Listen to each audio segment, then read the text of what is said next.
प्यारे विद्यार्थियों, आज हम पढ़ेंगे हिंदी की पाठ्य पुस्तक वसंत भाग 2 कक्षा 7 का पाठ 9 चिड़िया की बच्ची। यह एक बहुत ही रुचिकर कहानी है, इसे ध्यान से सुनिए। माधव दास ने अपनी संगमरमर की नई कोठी बनवाई है। उसके सामने बहुत सुहावना बगीचा भी लगवाया है। उनको कला से बहुत प्रेम है।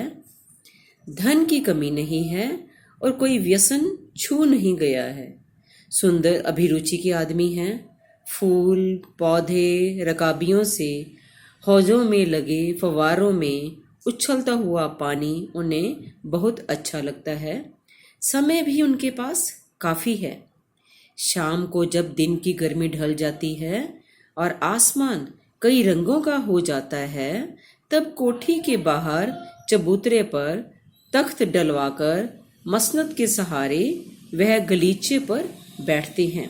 ये देखिए, ये चित्र में दिखाया गया है किस प्रकार से माधवदास जी जो है ये उनकी कोठी के बाहर का दिखाया गया है। यहाँ फव्वारे लगे हैं और ये बैठे हुए हैं।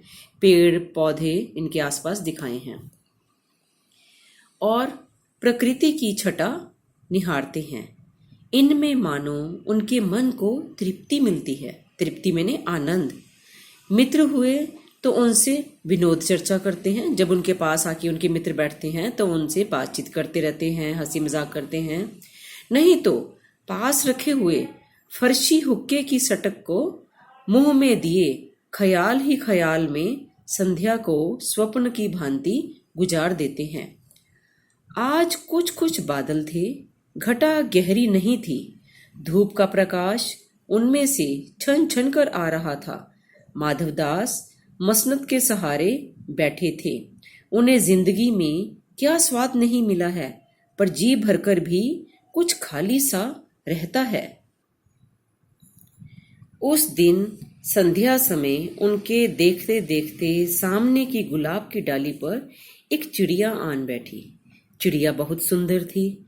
उसकी गर्दन लाल थी और गुलाबी होते होते किनारों पर जरा जरा नीली पड़ गई थी।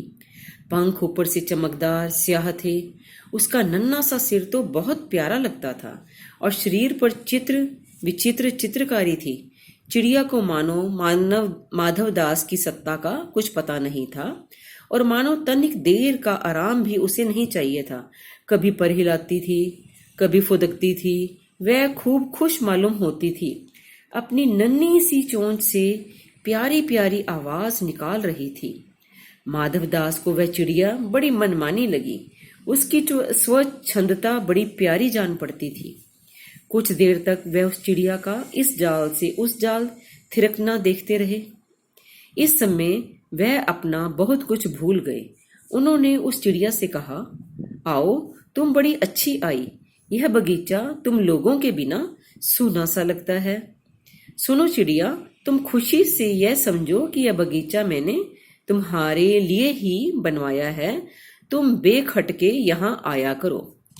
चिड़िया पहले तो असावधान रही, फिर जानकर कि बात उससे की जा रही है वह एकाएक तो घबराई। फिर संकोच को जीतकर बोली, मुझे मालूम नहीं था कि यह बगीचा आपका है। मैं अभी चली जाती हूँ। पल भर सांस लेने मैं यहाँ टिक गई थी। माधवदास ने कहा, हाँ, बगीचा तो मेरा है, यह संगमरमर की कोठी भी मेरी है, लेकिन इस सबको तुम अपना भी समझ सकती हो। सब कुछ तुम्हारा है। तुम कैसी भोली हो, कैसी प्यारी हो। जाओ, नहीं बैठो, मेरा मन तुमसे बहुत कुछ होता है। चिड़िया बहुत कुछ सकुचा गई। उसे बोध हुआ कि यह उससे गलती तो नहीं हुई कि वह यहाँ बैठ गई है। उसका थिरकना रुक गया। भयभीत सी वह बोली, मैं थककर यहाँ बैठ गई थी। मैं अभी चली जाऊंगी। बगीचा आपका है, मुझे माफ करे। माधवदास ने कहा, मेरी भोली चिड़िया, तुम्हें देखकर मेरा चित्त यानी कि हृदय मन प्रफुल्लित हुआ है। मेरा महल भी सुना है, वहां कोई भी चहचहाता नहीं है। तुम्हें देखकर मेरी रागनियों का जी बहलेगा। तुम कैसी प्यारी हो, यहाँ ही तुम क्यों ना रहो? चिड़िया बोली, मैं माँ के पास जा रही हूँ। सूरज की धूप खाने और हवा से खेलने और फूलों से बात करने मैं जरा घर से उड़ आई थी। अब सांझ हो गई है और माँ के पास जा रही हूँ। अभी अभी मैं चली जा रही हूँ, आप सोच ना करें। माधवदास ने कहा, प्यारी चिड़िया, पगली मत बनो। देखो तुम्हारे चारों तरफ कैसी बहार है। देखो वह पानी खेल रहा है, उधर गुलाब हंस रहा है। भीतर महल में चलो, जाने क्या क्या ना पाओगी। मेरा दिल वीरान है, वहां कब हंसी सुनने को मिलती है। मेरे पास बहुत सा सोना मोती है। सोने का एक बहुत सुंदर घर मैं तुम्हें बना दूंगा। मोतियों की झालर उसमें लटकेगी। तुम मुझे खुश रखना, और तुम्हें क्या चाहिए? माँ के पास बताओ क्या है। तुम यहाँ ही सुख से रहो, मेरी भोली गुड़िया। चिड़िया इन बातों से बहुत डर गई। वह बोली, मैं भटककर तनिक आराम के लिए इस डाली पर रुक गई थी। अब भूलकर भी ऐसी गलती नहीं होगी। मैं अभी यहाँ से उड़ी जा रही हूँ। तुम्हारी बातें मेरी समझ में नहीं आती। मेरी माँ के घोंसले के बाहर बहुतेरी सुनहरी धूप बिखरी रहती है। मुझे और क्या करना है?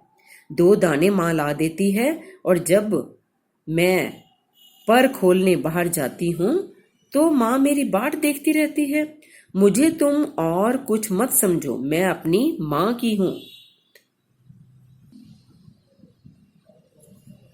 माधवदास ने कहा, भोली चिड़िया, तुम कहाँ रहती हो? तुम मुझे नहीं जानती हो। चिड़िया, मैं माँ को जानती हूँ, भाई को जानती हूँ, सूरज को, उसकी धूप को जानती हूँ, घास, पानी और फूलों को जानती हूँ। महामान्य, तुम कौन हो? मैं तुम्हें नहीं जानती। माधवदास, तुम भोली हो चिड़िया, तुमने मुझे नहीं जाना, तब तुमने कुछ नहीं जाना। मैं ही तो हूँ सेठ माधवदास। मेरे पास क्या नहीं है, जो मांगो मैं वही दे सकता हूँ। चिड़िया, पर मेरी तो छोटी सी जात है, आपके पास सब कुछ है, तब मुझे जाने दीजिए। माधवदास, चिड़िया, तू मेरी अनजान है, मुझे खुश करेगी तो तुझे माला माल कर सकता हूँ। चिड़िया, तुम सेठ हो, मैं नहीं जानती सेठ क्या होता है, पर सेठ कोई बड़ी बात होती होगी, मैं अनसमझ ठहरी। माँ मुझे बहुत प्यार करती है, वह मेरी राह देखती होगी। मैं माला माल होकर क्या होंगी, मैं नहीं जानती। माला माल किसे कहते हैं? क्या मुझे वह तुम्हारा माला माल होना चाहिए? सेठ, अरे चिड़िया, तुझे बुद्धि नहीं है, तू सोना नहीं जानती। सोना उसी की जगत को तृष्णा है। वह सोना मेरे पास ढेर का ढेर है। तेरा घर समूचा सोने का होगा। ऐसा पिंजरा बनवाऊंगा कि कहीं दुनिया में ना होगा, ऐसा कि तू देखती रह जाए। तू उसके भीतर थिरक फुदक कर मुझे खुश करियो, तेरा भाग्य खुल जाएगा। तेरे पानी पीने की कटोरी भी सोने की होगी। चिड़िया, वह सोना क्या चीज होती है? सेठ, तू क्या जानेगी? तू चिड़िया जो है, सोने का मूल्य सीखने के लिए तुझे बहुत सीखना है। बस यह जान ले कि सेठ माधवदास तुझसे बात कर रहा है। जिससे मैं बात तक कर लेता हूँ उसकी किस्मत खुल जाती है। तू अभी जग का हाल नहीं जानती। मेरी कोठियों पर कोठियां हैं, बगीचों पर बगीचे हैं। तो इस प्रकार आप देख रहे हैं कि किस तरह से वो सेठ जो है वो छोटी सी चिड़िया के बच्चे को लालच दे रहा है कि तेरा सोने का घर बनाऊंगा और तू घर मत जा, अब यहीं पर है। लेकिन वो उस बात को समझने लग गई थी कि यह मुझे वर्गला रहा है, और वो उसकी बातों में नहीं आ रही थी। दासियों की संख्या नहीं है, पर तुझसे मेरा चित्त प्रसन्न हुआ है। ऐसा वरदान कब किसी को मिलता है? री चिड़िया, तो इस बात को समझती क्यों नहीं? चिड़िया, सेठ, मैं नादान हूँ, मैं कुछ समझती नहीं, पर मुझे देर हो रही है, माँ मेरी बाट देखती होगी। सेठ, ठहर ठहर, इस अपने पास के फूल को तूने देखा? यह एक है। ऐसे अनगिनती फूल हैं, ऐसे अनगिनती फूल मेरे बगीचों में हैं।